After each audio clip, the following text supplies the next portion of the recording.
आता एक मोठी माहिती सध्या समोर येतेय। बीड मधील सरपंच संतोष देशमुख हत्ये प्रकरणातील मोठी अपडेट सध्या समोर आली आहे। देशमुखांच्या हत्येची आरोपींकडून कबुली देण्यात आली आहे। कबुली जबाब गोपनीय ठेवण्यात आलेत।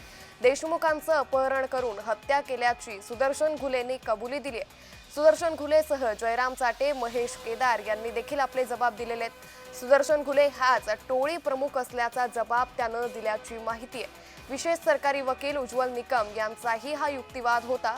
याच प्रकरणी काल सुनावणी देखील पार पडली आणि याच संदर्भात आता एक मोठी अपडेट सध्या समोर येतेय। आरोपींकडून या संदर्भातला जबाब देण्यात आला। या संदर्भात अधिक माहिती घेऊयात आमचे प्रतिनिधी आमिर हुसैन यांच्याकडून। आमिर, आता सुदर्शन घुलेनं आपणच या संपूर्ण प्रकरणी हत्या केल्याची कबुली दिलेली आहे, काय अधिक अपडेट? अंकिता, नक्कीच आपण बघितलं तर काल तर उज्ज्वल निकम यांनी तर पहिली सुनवाई जी होती ती आली होती आणि त्यांनी तर पहिली सुनवाईतच तर सुदर्शन घुले व इतर लोक आहेत यांनी हत्या केलेली अशा आवाज उठविला होता। उज्ज्वल निकम यांनी न्यायालयाच्या पुढे असा युक्तिवाद केला होता की विशेष सरकारी वकील जे आहेत उज्ज्वल निकम यांनी पहिलाच युक्तिवाद केला होता की सुदर्शन घुले यांना अटक केल्यानंतर या पोलीस कोठडीत संतोष देशमुख यांच्या अपहरण करून खून केलेला कबुली देण्यात आलेली असं ते म्हटले होते। निश्चित, त्यामुळे एकंदरीतच आता उज्ज्वल निकम यांच्या युक्तिवादानंतर आज आता सुदर्शन घुलेनं ही कबुली दिल्याचं पाहायला मिळतंय। धन्यवाद आमिर, आपण दिलेल्या या सविस्तर माहितीनंतर। मोठी बातमी, बीडमधील संतोष देशमुख हत्ये प्रकरणातील मोठी अपडेट समोर आलेली आहे। देशमुखांच्या हत्येची आरोपींकडून कबुली देण्यात आली आहे। या संदर्भात आपल्यासोबत बोलण्यासाठी सरपंच संतोष देशमुख यांचे भाऊ धनंजय देशमुख जोडले गेलेत। धनंजयजी, जय महाराष्ट्रमध्ये आता ही प्रतिक्रिया आपण जाणून घेतोय। आरोपींकडून आता ही कबुली देण्यात आलेली आहे की या संपूर्ण प्रकरणात हत्या केल्याची कबुली सुदर्शन घुलेनं दिली आहे, काय पहिली प्रतिक्रिया द्याल? हे प्रकरण ज्या दिवशी झालं, जे हत्या झाली त्या दिवशीपासून आतापर्यंत जे प्रकरण न्यायप्रविष्ट होईपर्यंत जे सर्वजण सांगत होते, सीआयडीने जे व्यक्तिवाद केले, एसआयटीने जे युक्तिवाद केले, तर त्याच्यात असं स्पष्ट दिसलेलं आहे की हे सगळे जे आरोपी आहेत हे एकच आहेत। खंडणी ते खून, अपहरण, गुन्हेगारी प्रवृत्तीचे हे संघटनात्मक गुन्हेगारी करणारे हे एकच गुन्हेगार आहेत। त्याचाच भाग म्हणून काल त्यांनी जे काही स्पष्टीकरण दिलेले आहे ते मी सांगण्यापेक्षा जे आपले सरकारी वकील साहेब आहेत निकम साहेब, त्यांनी याचं स्पष्टीकरण खूप चांगल्या पद्धतीने दिलेलं आहे आणि त्याचं स्पष्ट झालेले आहे की हे कशा पद्धतीनं ही गुन्हेगारी झालेली आहे आणि ते आपण सर्वांनी पाहिलेलं आहे। निश्चित खरं तर उज्ज्वल निकम यांच्या नियुक्तीची सातत्यानं मागणी केली जात होती की या संपूर्ण प्रकरण उज्ज्वल निकम यांनी लढावं। त्यानंतर उज्ज्वल निकमांनी या लढा देण्यासाठी होकार दिला। त्यानंतर वाल्मिक कराडचं मुख्य सूत्रधार म्हणून अहवालात नाव आलं आणि आता ज्यावेळी काल सुनावणी पार पडल्यानंतर उज्ज्वल निकम देखील म्हणाले की सुदर्शन घुलेच हा मुख्य आरोपी आहे आणि त्यानंतर आता सुदर्शन घुलेनंच हे स्वतः मान्य केलंय, कबुली दिलेली आहे। कुठेतरी आता या संपूर्ण प्रकरणासंदर्भात उज्ज्वल निकम यांच्या नियुक्तीचा कुठेतरी जास्त फायदा झालाय आणि आता हे प्रकरण कुठेतरी न्याय मिळेल अशा मार्गावर दिसतंय। विनंती आणि अपेक्षा तीच आहे की आरोपींना फासावर गेले पाहिजेत आरोपी, आणि हे सगळ्यांना मी काल देखील सगळ्यांना विनंती केली की ज्या पद्धतीने तपास झालेला आहे, ज्या पद्धतीने हे सगळं प्रकरण चालू आहे, तिथं हे जर शेवटचं टोक ह्या सगळ्या आरोपींना फाशी झाली पाहिजे एवढी मी विनंती केली। आणि त्याच पद्धतीनं जे काही काल कोर्टामध्ये युक्तिवाद झाला, जे काही मुद्दे मांडले, जे काही स्पष्टीकरण दिले साहेबांनी, ते त्याच अनुषंगाने होते आणि त्याच वाटचालीकडे होते की या आरोपींना लवकरात लवकर फाशी झाली पाहिजे। निश्चित धनंजयजी, खरं तर आपण पाहिलं तर सुदर्शन घुलेसोबत जयराम चाटे असेल, महेश केदार यांनी देखील आता या प्रकरणासंदर्भात, हत्येसंदर्भात आपली कबुली दिलेली आहे। या पुढे आता कुठेतरी हे संपूर्ण प्रकरण आता शेवटच्या टप्प्यात आल्याचं दिसतंय का? लवकरच आमची अपेक्षा आहे की हे प्रकरण फास्ट ट्रॅक कोर्टात चालून या आरोपींना फाशी झाली पाहिजे आणि त्याच सगळ्या अनुषंगाने ह्या सगळ्या गोष्टी, ह्या सगळा तपास आम्ही जे काही वेळोवेळी फॉलोअप घेत होतो, आम्ही काय जे सगळ्या गोष्टी पुरावे जमा करत होतो, सगळ्या यंत्रणा करत होत्या, म्हणूनच आम्ही आज आम्हाला असं वाटतं की जो विश्वास व्यक्त केलेला होता, सीआयडी असेल, एसआयटी असेल, पोलीस यंत्रणा असेल किंवा मुख्यमंत्री साहेबांना देखील हा शब्द दिलेला होता सगळ्यात महत्वाचा की शेवटचा माणूस या गँग मधला संपेपर्यंत आम्ही शांत बसणार नाही. त्याचाच एक भाग कालपासून सुरू झालेला आहे. हे प्रकरण न्यायप्रविष्ट झालेलं आहे आणि काल जो युक्तिवाद झाला आणि काल जे सगळं स्पष्टीकरण दिलं हुकम साहेबांनी, त्यातून हे स्पष्ट झालेलं आहे. निश्चित.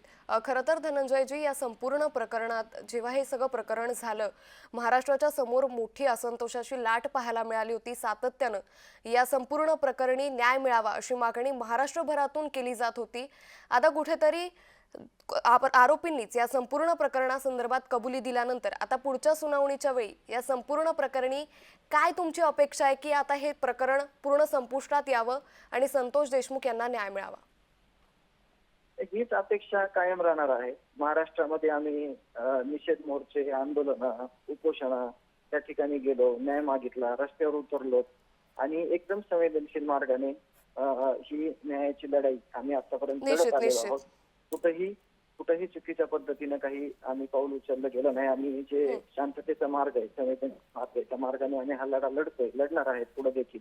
परंतु जी संतापाची लाट आहे, जी भावनिक सगळ्यांची प्रतिसाद आहे, तर तो कधीही 1% कमी होणार नाही. तर तो निश्चित धनंजयजी, त्यामुळे एकंदरीतच तुम्ही जो लढा दिला होता गेल्या 1.5-2 महिन्यांपासून सातत्यानं या प्रकरणी न्याय मागण्यात येत होता, तो कुठेतरी आता अंतिम टप्प्यात आल्याची प्रतिक्रिया आपण दिली आहे. धन्यवाद आपण ही प्रतिक्रिया दिल्यासाठी.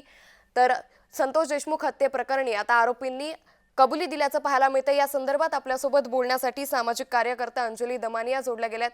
अंजलीताई, मोठी अपडेट संतोष देशमुख हत्ये प्रकरणी सुदर्शन घुले त्याचबरोबर आणखी 3 आरोपींनी या संदर्भात आपल्या गुन्ह्याची कबुली दिली आहे. काय प्रतिक्रिया द्या?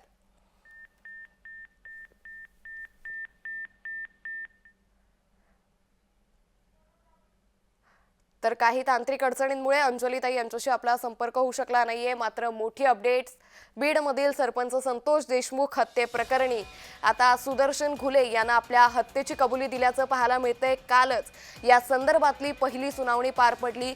सरकारी वकील उज्ज्वल निकम यांनी संतोष देशमुख हत्ये प्रकरणातील आपली बाजू मांडली होती, युक्तिवाद केला होता आणि त्यानंतर आज अतिशय मोठी अपडेट आज समोर येते, ती म्हणजे संतोष देशमुख हत्ये प्रकरणातील मुख्य आरोपी सुदर्शन घुले यांना आपल्या गुन्ह्याची कबुली दिल्याचं सध्या पाहायला मिळतंय. तर सुदर्शन घुलेसह जयराम चाटे, महेश केदार यांनी देखील आता आपले जबाब नोंदवलेले आपल्या गुन्ह्याची कबुली दिली आहे. त्यामुळे गेल्या 2 महिन्यांपासून सरपंच संतोष देशमुख यांना न्याय मिळावा यासाठी सर्वपक्षीय नेते असतील, महाराष्ट्रातील जनता असेल, यांनी मोठ्या प्रमाणात असंतोषाची लाट पसरली होती. न्याय मिळावा यासाठी आंदोलन देखील करण्यात आली होती. मात्र आता या संपूर्ण प्रकरणी आता या गुन्हेगारांनी आपल्या गुन्ह्याची कबुली दिल्याचं सध्या पाहायला मिळतंय. सुदर्शन घुले यानं आपल्या गुन्ह्याची कबुली दिलेली आहे. कबुली जबाब हा गोपनीय ठेवण्यात आलाय. मात्र सूत्रांनी दिलेल्या माहितीनुसार सुदर्शन घुलेसह जयराम चाटे, महेश केदार यांनी आपले जबाब दिलेत.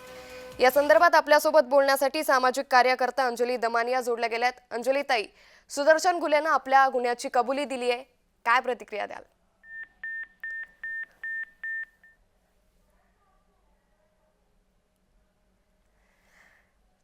तर काही तांत्रिक अडचणींमुळे अंजलीताई यांच्याशी आपला संपर्क होऊ शकत नाहीये. मात्र मोठी माहिती सध्या समोर येते. सुदर्शन घुलेसह जयराम चाटे, महेश केदार यांनी आपल्या गुन्ह्याची कबुली दिली आहे. सुदर्शन घुले हाच टोळी प्रमुख असल्याचा जबाब त्यानं दिलेला आहे.